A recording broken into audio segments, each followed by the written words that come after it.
What if the fate of the entire world depended on two teenagers who are already exhausted, overwhelmed, and still expected to stop an ancient god of chaos? Hello, book lovers. Welcome back to the channel. Today I'm talking about The Serpent's Shadow, the third and final book in the Kane Chronicles series by Rick Riordan, and honestly, this one was such a satisfying conclusion to the series. Very quickly, the premise here is that Carter and Sadie Kane are once again facing the ultimate threat. Apophis, the chaos serpent, just will not stay down. Every time they think they might have a chance to stop him, the situation gets worse. The gods are divided, the House of Life magicians are close to civil war, and the young magicians at Brooklyn House are basically standing alone against chaos itself. Their only hope is finding an ancient spell that can turn the serpent's own shadow into a weapon, but the magic has been lost for thousands of years. Before I go further, question of the day. Have you ever read a final book in a trilogy that actually lived up to the rest of the series, or even made the whole journey better? Let me know in the comments. What I really love about this series, and especially this book, is the writing style. If you've read anything by Rick Riordan, you probably know what I mean. The story is told like Carter and Sadie are narrating the events themselves, so you get their humor, their sarcasm, and also their emotions in a very direct way. It makes the story feel personal and very character-driven. Carter especially stood out to me in this book. He's carrying a huge amount of responsibility, and you really feel how stretched thin he is. There are moments where you can see his self-doubt creeping in, and he's trying to figure out if he's actually capable of leading everyone through this. That vulnerability made him a really strong character for me. Sadie, on the other hand, brings a different kind of energy. She's dealing with some confusion about the guys she likes, but more than anything, she's angry. Angry that chaos keeps taking things from her and her brother, and angry that they keep being pushed into these impossible situations. That emotional drive really fuels her character in this story.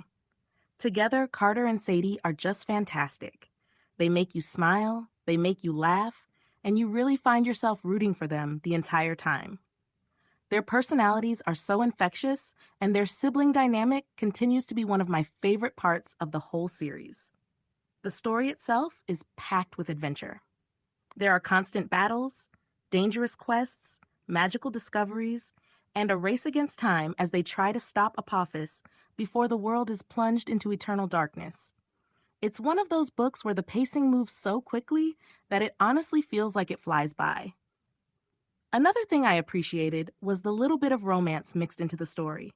It's not overwhelming and it never takes over the plot, but it adds some emotional depth to what's happening with the characters. Now, in terms of what might not work for some readers, the pacing is very fast. If you prefer slower fantasy that spends a lot of time building the world or explaining every detail of the magic system, this series moves much quicker than that. It's very action-focused. Also, because it's the third book in a trilogy, you really do need to read the earlier books to fully appreciate everything that's happening here. But for readers who love mythology-based fantasy, fast-paced adventures, and characters that feel funny and real, this book delivers a lot. If you enjoy middle grade or young adult fantasy like the works of Rick Riordan, especially stories filled with humor, mythology, and high-stakes adventures, I think this series is absolutely worth picking up.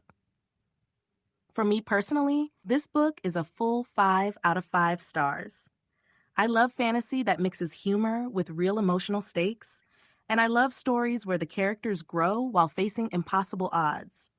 Carter and Sadie are the kind of characters that make a series memorable, and this finale really felt like a rewarding end to their journey. I also liked how the ending wraps up the main conflict, but still leaves the door slightly open for more stories in the future. It feels complete, but it doesn't completely close the world either, which I think was a really nice balance. As someone who reads a lot of fantasy and mythology-inspired stories on this channel, this series fits perfectly into my reading taste. It's adventurous, character-driven, and just genuinely fun to read. If you enjoyed this review, make sure to like the video, share it with other fantasy readers, and let me know your thoughts in the comments. And if you love discovering new books and honest reviews, Don't forget to subscribe to Hello Book Lovers for more book recommendations. Thanks for watching, and I'll see you in the next video.